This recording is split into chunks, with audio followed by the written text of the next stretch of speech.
Hello friends, my name is Ayesha. आप सब सुन रहे हैं मेरी नॉवल लव ऑफ रिवेंज। अगर आपको मेरी वीडियो पसंद आए तो प्लीज़ लाइक करें, मुझे फॉलो करें और मेरे यूट्यूब चैनल पर जाकर उसे भी सब्सक्राइब करें।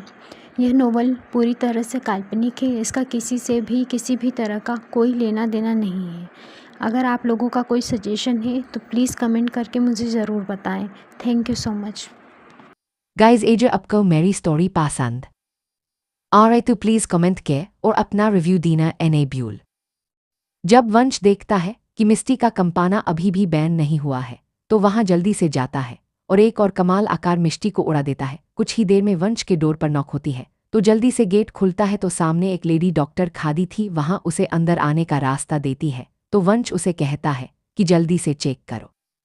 डॉक्टर वंश को अच्छी तरह से जानती थी और वह वंश को घूर कर देखने लगती है और उससे पूछते हैं तुमने इसके साथ क्या किया है तो वह इरिटेट होकर कहता है या आप पहले से देखो तो वह डॉक्टर से कुछ नहीं कहती है और एक नज़र मिट्टी को देखते हैं। मिस्टी एक मासूम से बच्चे की तरह लग रही थी। उसके हाथ में अभी भी डुगू को पकड़ा हुआ था वहां डुगू को छोड़ने के लिए। वह डॉक्टर वंश से कहते हैं कि तुम बाहर जाओ, मुझे ऐसे चेक करना है। तो वंशु उसे कहता है मैं कहीं नहीं जाऊंगा, इसे मैं आप मेरे सामने ही चेक कीजिए। डॉक्टर के अस को घूर कर देखने लगती है तो वो वंशी इरिटेट होकर कहता है ठीक है कहकर बाहर चला जाता है। अस्क के जाने के बाद डॉक्टर मिस्टी को अच्छे से चेक करने लगती है।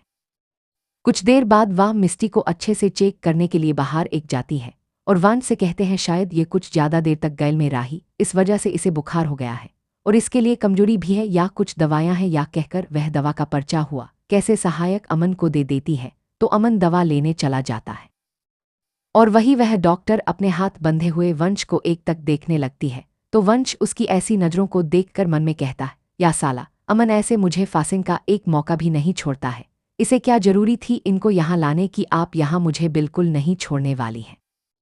तब भी डॉक्टर के आवाज़ वंश के कानों में आती है अब तुम मुझे बताओगे कि यह लड़की कौन है और तुम्हारे कमरे में क्यों है, क्या कर रही है और आईएसआई हालात कैसे हुए। तो वंश फंसे गहरी सांस लेता है और कहता है ये मेरी बीवी है और मैंने आज ही शादी की है।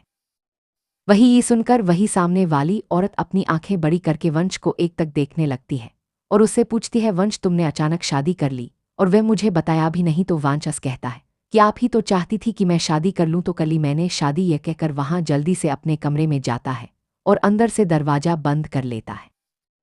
वहां औरत वही खादी की खादी रह जाती है वहां और कोई नहीं वंश की मॉम की सबसे अच्छी दोस्त सुनीता था जो कि वंश की फैमिली डॉक्टर थी। वह वांश को अपने बाग का तार मानती था और वांश बायूज अपनी माँ मानता था। उसका पास इस वक्त सुनीता सवालों का कोई जवाब नहीं था, इसलिए वह जल्दी से अपने कमरे में चला जाता है। वह है सुनीता जी जो बाहर खड़ी थी। वह सोचते हैं कि तुम्हें आज नहीं तो कल मेरे सवालों का जवाब देना ही पड़ेगा। हाँ